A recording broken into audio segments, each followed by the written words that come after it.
continue or return to repeating mantra silently inside.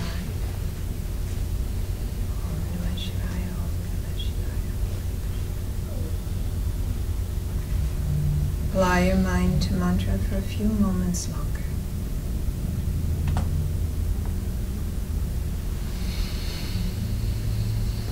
Sometimes in these last few sweet moments, the mantra will pull you in deeper than ever before.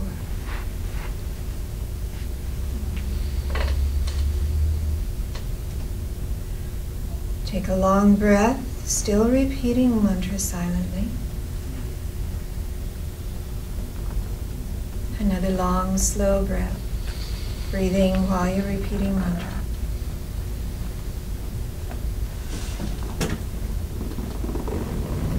And one more long, slow breath, still repeating mantra.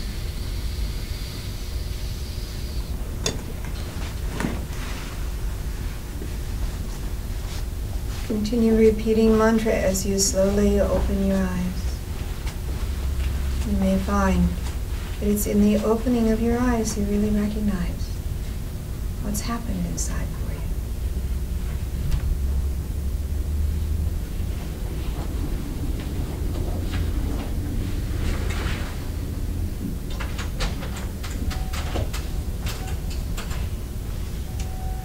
Michael, lights, please.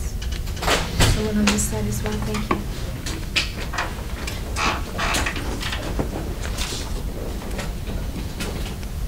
I brought a couple of small gifts for you, if any of you would like.